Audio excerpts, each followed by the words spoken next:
శ్రీ గురుభ్యో నమః. గురుచరిత్ర అధ్యాయం 45. బ్రాహ్మణుని కుష్ఠరోగ నివారణం. నంది అనేటువంటి బ్రాహ్మణుడికి సర్వాంగాలకి కుష్ఠరోగం వ్యాపించింది. అప్పుడు అతడు తులజాపురానికి వెళ్లి అంబాభవాన్ని 3 సంవత్సరాలు ఆరాధించాడు. అతడికి జగదాంబ చండాల పరమేశ్వరి దగ్గరికి వెళ్ళమని కలలో కనిపించి చెప్పింది. తర్వాత అతడు 6 నెలలు చండాల పరమేశ్వరి గురించి తపస్సు చేశాడు. అతనికి స్వప్నంలో ఇలా అనిపించింది. ఏమంటే, నీ గణగాపురానికి వెళ్ళు, అక్కడ జగద్గురు నివసిస్తున్నాడు, అతడు సాక్షాత్తు త్రిమూర్తి అవతారుడు అని వినిపించింది. తర్వాత ఆ బ్రాహ్మణుడు నిద్రలేచి నిష్ఠూరంగా దేవి ఎదుట నిల్చొని ఇలా అన్నాడు: దేవి, నా రోగ పరిహారం నీకు అసాధ్యం అనిపిస్తే 6 నెలలు నన్నెందుకు కష్టపెట్టావు? జగన్మాత తులజాదేవి ఆజ్ఞ మీద నేను నీ సన్నిధికి వచ్చాను. నీ దైవత్వ మహిమ ఎలాంటిదైందిలే. మనుషుడి దగ్గరకు వెళ్ళటానికి ఆజ్ఞ ఇచ్చావు. మొదట నీవు ఈ విషయం చెప్పినట్లయితే నేనింత కష్టపడి ఉండేవాణ్ణి కాదు. ఆరోగ్యం కుదిరినా కుదరకపోయినా నేను ఇక్కడే ఉండేవాణ్ణి. ఇక ఎక్కడికి వెళ్ళనని పట్టుబట్టాడు. మర్నాడు పూజారులకి అమ్మవారికి స్వప్నంలో కనిపించి ఆవిడ చెప్పినట్టే చెప్పారు. పూజారులు వచ్చారు. వచ్చి, నువ్వు దేవిని పీడించద్దు, దేవి ఆజ్ఞ మేరకు నడుచుకో.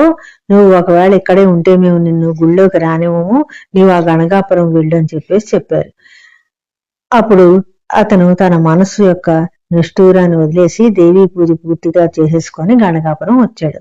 మఠానికి వచ్చి శ్రీ గురువు ఎక్కడున్నాడని అడిగాడు. అప్పుడు శిష్యులు శ్రీ గురువులు సంగమానికి వెళ్ళారని చెప్తారు. ఆ పూట శివరాత్రి అన్నమాట. తొందరలోనే వస్తారు అని చెప్పారు. అంతలోనే శ్రీ గురువు మఠానికి వచ్చారు. శిష్యులు గురువుతో, కుష్ఠరోగ ప్రాప్తుడైనటువంటి ఒక బ్రాహ్మణుడు మీ దర్శనం కోసం వచ్చున్నాడని చెప్పారు. అప్పుడు గురువులు అంటారు, నాకు తెలుసు, సంశయచిత్తుడై ఇచ్చడికి వచ్చాడు అతడు, అతన్ని తీసుకురండి అని ఆజ్ఞాపించారు. అప్పుడు శిష్యులు అతన్ని తీసుకుని వచ్చారు. అతడు శ్రీ గురువుకి దూరం నుంచే నమస్కారం చేశాడు. సాష్టాంగం నమస్కారం చేశాడు. అప్పుడు ఆ గురువు అన్నారు కదా, ఓరి పరిపుత్ర, దైవ సన్నిధిని విడిచి మనుషుడి దగ్గరికి సందేహంతో ఎందుకు వచ్చావు? సంశయం చేత కార్యసిద్ధి ఎప్పుడుకి కూడా లభించదు అని అన్నాడు. అప్పుడు అతడికి శ్రీ గురువు గారిని చూడంగానే ప్రత్యక్ష పరమేశ్వరుడుగా అనిపించారు. అతడు శ్రీ గురువుని చూసి, ప్రభు, నన్ను క్షమించాలి, నేను అజ్ఞానం చేత తమని తెలుసుకోలేకపోయాను. పరమపాపిష్ణుని నేను, తమ దర్శనం చేత పునీతుడినయ్యాను. మీరు భూమిపైన భక్తజనులను ఉద్ధరించడానికే అవతరించారు. శ్రీరామచంద్రుడి స్పర్శ చేత అహల్య కృతార్థురాలైనట్టు నన్ను ఉద్ధరించండి. నా వివాహం అయిన తర్వాత నాకు ఇలాంటి వ్యాధి వచ్చింది. దీని చేత నా భార్య అసహ్యపడి పుట్టింటికి వెళ్ళిపోయింది. తల్లిదండ్రులు కూడా నన్ను బయటికి వెళ్ళగొట్టారు. నేను దుఃఖంతో తులసీపురానికి వెళ్ళాను. అక్కడ ఉపవాసం ఉండి కష్టపడ్డాను. దేవి కూడా నువ్వు మహాపాపమైనందుకు నీ రోగం ముదిరింది అని చెప్పి చండాల పరమేశ్వరి దగ్గరికి పంపించింది.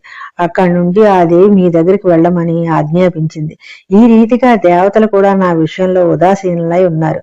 మనుష్యమాతృడు నన్ను ఏం రక్షిస్తాడా అని నేను అనుకున్నాను. అలా అనుకుంటూనే మీ దగ్గరికి వచ్చాను. ఇప్పుడు నాకు మరణమే చివరి ఉపాయంగా ఉంది. నన్ను ఆశాపాశాల్లోకి తోసివేయకుండా నన్ను మీరే దరిచేర్చుకోండి అని చెప్పేసి ప్రార్థించాడు. అతని మాటలు విన్న శ్రీ గురువులు సోమనాథ బ్రాహ్మణుతో ఈతన్ని సంకల్పపూర్వకంగా సంగమ స్నానం చేయించి అశ్వత్థ ప్రదక్షిణం చేయించి పాత వస్త్రాలని అతని నుండి విసర్జించి దూరంగా పారేయండి, కొత్త బట్టలు ఇవ్వండి అని ఆజ్ఞాపించారు. వెంటనే వాళ్ళు అలాగే చేశారు. సోమనాథుడు నందిని సంగమానికి తీసుకుని వెళ్ళాడు. సంగమం ముందు యథావిధిగా స్నానం చేయించాడు. వెంటనే నందిని శరీరం రంగు మారిపోయింది. అశ్వత్థ ప్రదక్షిణం చేయంగానే అతని శరీరపు కాంతి బంగారంలాగా ప్రకాశించసాగింది. నంది యొక్క పాత బట్టలు పడేసేయంగానే భూమి చప్పుడైందనమాట. తర్వాత నంది మఠానికి వచ్చి శ్రీ గురువుకి నమస్కరించారు. శ్రీ గురువు అతనితో, నీ మనోవాంఛితం పూర్తయింది కదా, నీ దేహం అంతా చూసుకో అన్నారు. నంది శరీరం అంతా చూసుకుంటుంటే కాళ్ళ దగ్గర అతనికి ఇంకా కుష్ఠరోగం ఉన్నట్టు కనిపించింది. అతడు భయంతో, ఓ గురువా, నీ కృపాదృష్టి అయి ఉండగా కొద్దిగానైనా ఎలా మిగిలింది అని వినయంగా నమస్కరిస్తూ అడిగాడు. అప్పుడు శ్రీ గురువులు, సంశయచిత్తుడుగా ఇక్కడికి వచ్చావు, దాని ఫలితం ఎలా ఉంది? కవిత్వ రూపంలో మమ్ము స్తుతించినట్లయితే నీకు ఇది కూడా పోతుంది అంటాడు. గురువు గారి మాటలు విని నంది, నేను అజ్ఞాని అన్న పిదప కవిత్వం ఎలా వస్తుంది, నేను ఎలాగా మీ మీద కవిత్వం చెప్పగలనని చెప్పేసి ఆయన పాదాలు పట్టుకుంటాడు. అప్పుడు దయాసాగరుడైనటువంటి శ్రీ గురువు అతని నాలుక మీద భస్మాన్ని ఉంచంగానే అతనికి జ్ఞానోదయం అయ్యింది. అతడి చేతులు జోడించి గురువుని స్తుతించటం మొదలుపెట్టాడు. ఓ పరబ్రహ్మ, నేను మాయామోహం చేత కూడిన వాడనయ్యాను. నీ స్మరణ ఏనాడూ చేయలేదు. నానా జన్మలెత్తి కష్టపడ్డాను. అయినా మీ పాదస్మరణ చేసి యుక్తుణ్ణి కాలేదు. మనుష్య జన్మం శ్రేష్టము. పుట్టినతోడనే బ్రహ్మ ఆయుష్ను వ్రాసి ఉంటాడు. దాని యందు సగభాగము ఆయుష్ నిద్రకే సరిపోతుంది. మిగిలిన సగభాగము బాల్యము, యవ్వనము, వృద్ధాప్యం అని విభాగాలుగా చేయబడింది. బాల్య వ్యవస్థ యందు మలమూత్రాలతో పోరాడాను. నా మలమే నాకు ఆహారమైంది. ఒకసారి పొట్ట నొప్పితో బాధపడుతుంటే తల్లి ఆకలితోటి ఏడుస్తున్నాడని నాకు పాలిచ్చేది. చెవుల్లో నూనె పోసేది, తొట్లల్లో వేసి ఊపేది. ఇలాగా ఈ బాల్య వ్యవస్థ అంతా కష్టాల పాలై గడిచింది. యవ్వనంలో కామవశుడినై సిద్ధ మహాత్ములను, తల్లిదండ్రుల్ని నిందించాను. మిమ్మల్ని మరచి నాశనం అయిపోయాను. ఇంద్రియవశుడినైనా పరస్త్రీ పరధానాలను అపహరించి వృద్ధాప్యం రాగానే నా శక్తియే కుదించిపోయింది. వెంట్రుకలు తెల్లబడిపోయాయి, పళ్ళు ఊడిపోయాయి, సతీసుతులు దూరం అయ్యారు. ఇలాంటి పరిస్థితుల్లో నీ సేవ ఎలా లభిస్తుంది? జగదోద్ధారకుడవైన నీవు మానవ స్వరూపంలో అవతరించినా కూడా అజ్ఞానాంధులైనటువంటి ప్రజలు నిన్ను తెలుసుకోలేకపోతున్నారు.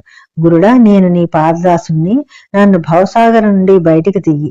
నీ దర్శన మాత్రం చేత నా పాపాలన్నీ నాశనమైపోయాయి. అగ్నికణం ఒకటి పర్వతప్రాయమైన తృణరాశిని క్షణంలో దహించేస్తున్నట్టు నీ కృపచేత నా సంచిత పాపాలన్నీ నాశనం అయిపోతాయి. ఈ నీ మహత్యాన్ని తెలిసి వేద పురాణాలు గురుచరణముల సేవ చెయ్యి. గురువు గారిని విడిచి అన్యదేవుడు లేడు అని బోధించి ఉన్నాయి. బ్రహ్మదేవుడు ఒకవేళ అదృష్టం అందు దుష్టాక్షరాలు వ్రాసి ఉన్నా కూడా అవి శ్రీ గురు చరణ స్పర్శ చేత మంచి అక్షరాలుగా మారిపోతాయి. శ్రీ నృసింహ సరస్వతి కామధేనువులాగా ఈప్సిత ఫలదాయకుడు. అందుచేత అతన్ని భజించండి. తమ దగ్గరే నిధి ఉండగా మీరు అన్యత్రా ముందు భిక్షాందేహి అని ఎందుకు వెళతారు? శ్రీ గురువును భజించే వాళ్ళకి ఇహమందు సౌఖ్యము, పరమందు వైకుంఠ ప్రాప్తి కలుగుతాయి అని నంది అనేక స్తోత్రాలు ఆయన మీద రాసి పాడాడు. అది విని సంతుష్టుడైనటువంటి అతడికి కవీశ్వరుడని శ్రీ గురువులు బిరుదిచ్చారు. నందికి మిగిలినటువంటి కాలికున్న కుష్ఠరోగం కూడా మాయమైపోయింది. అతడు ఆనందంతో శ్రీ గురువు సేవ చేస్తూ అక్కడనే ఉండిపోసాగాడు. నంది పద్యాలు ఈనాటికి ప్రచారంలో ఉన్నాయి. అధ్యాయము 45 సమాప్తం.